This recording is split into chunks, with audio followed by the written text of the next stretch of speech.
one of my very favorites is a strategy I call the 5-4-3-2-1. It's a mindfulness strategy, and it just invites you to focus with your five senses on the things that are in your immediate vicinity. So kind of landing in your heart space, notice what's around you and play a little game with yourself, noticing 5 things that you can see right now with your eyes. So just look around the room, like I can see the light behind me, the painting, I can see a door, I can see the flooring and the ceiling. So also, the next step would be to name 4 things that you can hear in your immediate surroundings. And maybe those are subtle and quiet sounds that you don't always notice. So I'm going to give you a second to just kind of listen. And maybe you simply hear your own breathing or your own heartbeat for a moment. Or maybe you hear the cars passing by outside, or a television or radio or something going nearby. Maybe you hear something happening in the kitchen, pots and pans rattling around, or maybe one of your pets is communicating something to you. So these can be different things we hear as well. And as you notice those things and pay attention, notice how you feel when you hear the sounds. Notice what your thoughts and feelings, how you respond. So kind of being in the actual moment with these sensory noticings can really get you a long way. So next you can focus on 3 things that you can touch. So 3 things around you, maybe the fabric on your clothing. Notice how that feels. What's the texture like? Is it something that feels really comfortable, or is it something that's a little bit stiff and you are ready to change into something more comfortable? Maybe there is something you're sitting on, like a cushion or a couch or the floor, and notice what that feels like, what that material feels like in your hands, and how it feels to touch that. Maybe that's very grounding if you're close to the ground. And anything else in your vicinity that you can reach out and touch and notice. Is it hot? Is it cold? Is it room temperature?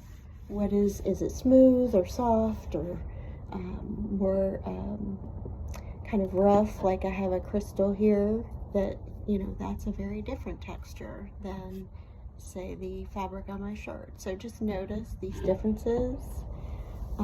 And notice what those differences feel like as you interact with the environment around you. And now for the 2 and the 1, you can use your sense of smell and taste if you possibly can. If you don't have anything in the immediate vicinity to taste, you can certainly just rely on your sense of smell. And maybe there's not anything that's really jumping out at you that you have noticed the scent of. And you can notice that. Notice the absence of any predominant scent. Sometimes we can really both smell and taste food or coffee, drinks, things like that when they're in our near us, maybe not in the moment of actually kind of bringing the drink into your body, but sometimes just being around something can sort of activate both of those senses. So if you have a nice warm cup of tea or cup of coffee that you can work with, that can be a very soothing, kind of relaxing experience to notice what it's like to feel the warmth or the coolness of that item, and kind of what you notice as you bring that scent close to your sensory, so either close to your mouth or close to your nose, and notice how your body responds. Like, are you looking forward to having a big sip of that coffee this morning? What is your body telling you about that?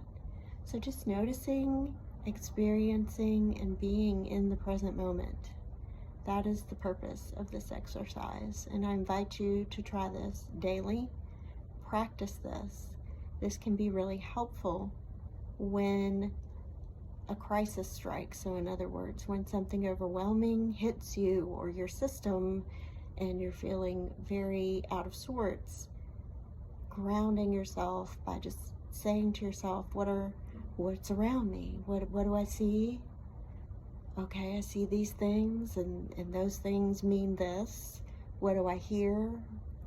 What can I put my hands on and touch? It can bring you back into your body, back into the moment, and the things that feel so overwhelming and scary may become a little bit more manageable. And if nothing else, it's a good reminder that you are right here, right now. And these things that overwhelm are often attached to fears of what could happen, fears or anxieties about certain things. So instead of staying in the unknown, come back into the now, come back into what's right in front of you. So that's an invitation to try the mindfulness exercise I call 5, 4, 3, 2, 1. You can call it the sensory exercise, the grounding exercise, or whatever works for you. And just remember that you can go with any sense in any order. Just 5, 4, 3, 2, 1, just going a different number for each sense. And if you miss one because you've got a lot going on that day, it's okay. It's meant to kind of be a guide. So use it in a way that works best for you.